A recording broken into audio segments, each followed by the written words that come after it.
قومی سلامتی کی پارلیمانی کمیٹی کا اجلاس منگل دوپہر 1:30 بجے طلب۔ وزیر اعظم شہباز شریف کی اسپیکر قومی اسمبلی کو ایڈوائس، ان کیمرہ اجلاس میں سیکیورٹی صورتحال پر بریفنگ دی جائے گی۔ عسکری قیادت پارلیمانی کمیٹی کو موجودہ سیکیورٹی صورتحال سے آگاہ کرے گی۔ اجلاس میں تمام پارلیمانی لیڈران اور نامزد نمائندے شرکت کریں گے۔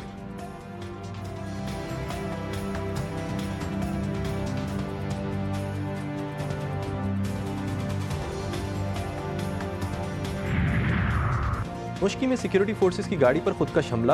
ISPR کے مطابق فورسز کی گاڑی کے قریب خودکش حملے میں 3 اہلکار اور 2 شہری شہید ہوئے۔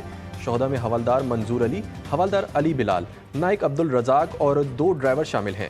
فورسز کی مؤثر کارروائی میں 3 دہشت گردوں کو ہلاک کر دیا گیا۔ اور جرمنی میں پاکستانی ڈرائیور کی بہادری، محمد نے اپنی جان پر کھیل کر ایک کار پر حملے کو ناکام بنا دیا۔ ذرائع کے مطابق ایک مسلح شخص کا پیچھا کیا اور حملے کو ناکام بنایا۔ اس دوران مسلح شخص کی فائرنگ سے ڈرائیور محمد محفوظ رہا۔ ملزم فرار ہونے میں کامیاب ہو گیا۔ عینی شاہدین نے پاکستانی ڈرائیور کی تعریف کرتے ہوئے اسے ہیرو قرار کر دیا۔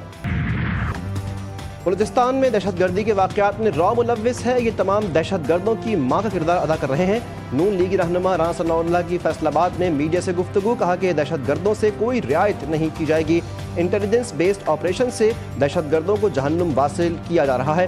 گرینڈ آپریشن کی کیا ضرورت ہے؟ مزید کہا، دہشت گردی کے لیے افغان سرزمین کا استعمال ہونا افسوسناک ہے۔ افغان حکومت کو دہشت گردوں کے خلاف کارروائی کرنی ہوگی۔ پاکستان کی سرحد کے اندر آ کے پاکستانیوں کے خلاف نہتے پاکستانیوں کو جو مارنے کا سلسلہ چلا ہے، اس کی اجازت نہیں دی جائے گی۔ پرائم منسٹر صاحب نے کہا ہے، مجھے امید ہے کہ پرسوں شاید ہماری ان کیمرہ بریفنگ ہو سارے پارلیمنٹری لیڈرز کی۔ وہ جیسے ہی ہوگا وہ اناؤنسمنٹ ہو جائے گی۔ اگر وہ پرسوں ہوئی تو پھر بھی اطلاع ہو جائے گی۔ پرائم منسٹر صاحب نے یہ بیان بھی دیا ہے۔ ایکشن پلان پہلے بنا تھا نواز شریف صاحب کے زمانے میں۔ ہم اندرونی اور بیرونی دہشت گردی کا شکار ہیں۔ KP اور بلوچستان میں دہشت گردی کے واقعات سے نقصان ہوا۔ نیشنل ایکشن پلان جیسے پہلے بنا، اس پر عمل ہوا، ایسے پلان کی ضرورت ہے۔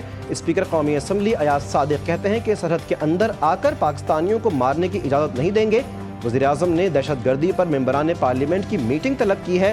انٹرنیشنل ریٹنگ ایجنسی بھی کہہ رہی ہے پاکستان مستحکم ہوا ہے۔ قومی سلامتی کی پارلیمانی کمیٹی کا اجلاس منگل دوپہر 1:30 بجے طلب۔ وزیر اعظم شہباز شریف کی اسپیکر قومی اسمبلی کو ایڈوائس، ان کیمرہ اجلاس میں سیکیورٹی صورتحال پر بریفنگ دی جائے گی۔ عسکری قیادت پارلیمانی کمیٹی کو موجودہ سیکیورٹی صورتحال سے آگاہ کرے گی۔ اجلاس میں تمام پارلیمانی لیڈران اور نامزد نمائندے شرکت کریں گے۔ متفقہ اور متعلقہ وفاقی وزراء بھی اجلاس میں شرکت کریں گے۔ ہم بننے ہی نہیں دیں گے کوئی بھی کینال جس سے سندھ کو نقصان پہنچتا ہو، ہم نہیں بننے دیں گے۔ یہ اتنا سا بیان کافی ہے۔ اب نہیں بننے دیں گے تو پھر اس میں جو اگر حکومت چھوڑنی پڑی تو کوئی بڑی بات نہیں ہے نا۔ حکومت اتنی سی چیز ہے اور ہم حکومت میں ہیں بھی نہیں، یہ بھی بتا دوں۔ لوگ سمجھتے ہیں حکومت ہمارے کوئی وفاقی وزراء نہیں ہے، ہم کوئی حکومتی مراحل نہیں لے رہے، فیڈرل گورنمنٹ سے ہمارا کوئی واسطہ نہیں ہے۔ سندھ کے سینئر وزیر شرجیل میمن کہتے ہیں کہ نہروں کے معاملے پر پیپلز پارٹی کا موقف واضح ہے کہ نہیں بننی چاہیے۔ پیپلز پارٹی دریائے سندھ کا 1 انچ پانی بھی کم نہیں ہونے دے گی۔ صدر مملکت نے بھی کہا ہے کہ دریائے سندھ پر نئی نہریں نہیں بننی چاہیے۔ حیدرآباد میں تقریب سے خطاب میں بولے، انہوں نے کہا کہ ملک پر حملہ کرنے والوں سے آہنی ہاتھوں سے نمٹنا ہوگا۔ بدقسمتی سے ہمارے لوگ ہی دشمنوں کے ہاتھوں استعمال ہو رہے ہیں۔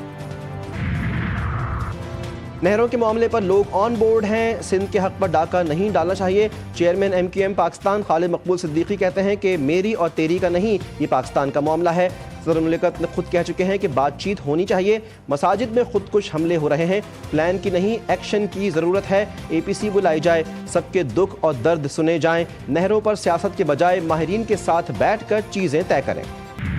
تو واقعی جو میں کر رہا ہوں پہلے دن سے کہ یار بیٹھو، مذاکرات کرو، مسائل کو حل کرو، اس کے بجائے وہ حل جو نہیں ہو رہے تو دہشت گردی کے معاملات بھی ایسے ہو رہے ہیں۔ ڈنڈے کے زور پہ سوچیں بدلتی تو پھر آج تک پاکستان بہت آگے جا چکا ہوتا۔ ہم نے بڑے یہاں پہ ماشاءاللہ بھی لگائے ہیں، ہم نے یہاں پہ بار بار تجربے بھی کیے ہیں، ہم نے جمہوریت کا بھی ہر تجربہ کر لیا ہے، ہم نے لوکل گورنمنٹ کی بھی تجربے کر لیے ہیں یہاں پر ساتھ۔ صوبے میں ان منصوبوں پر توجہ دی جن سے ریونیو حاصل ہو سکے۔ صوبائی حکومت نے اضافی ٹیکس لگائے بغیر ریونیو میں اضافہ کیا۔ وزیر اعلیٰ خیبر پختونخوا علی امین گنڈاپور کا تقریب سے خطاب، کہا کہ ہم نے اضافی قرض نہیں لیا اور قرضوں کی ادائیگی کو بھی ممکن بنایا۔ 2028 تک KP 250 میگا واٹ بجلی پیدا کرنا شروع کر دے گا۔ دہشت گردی، امن و امان کی صورتحال صوبے کا بڑا مسئلہ ہے۔ سوشل میڈیا پر منفی پروپیگنڈے کا معاملہ، GIT نے PTI کے 16 افراد کو دوبارہ طلب کر لیا۔ تمام افراد کو 18 مارچ کو پیش ہونے کے نوٹس جاری کیے گئے۔ GIT ان تمام افراد سے شواہد کی روشنی میں تحقیقات کر رہی ہے۔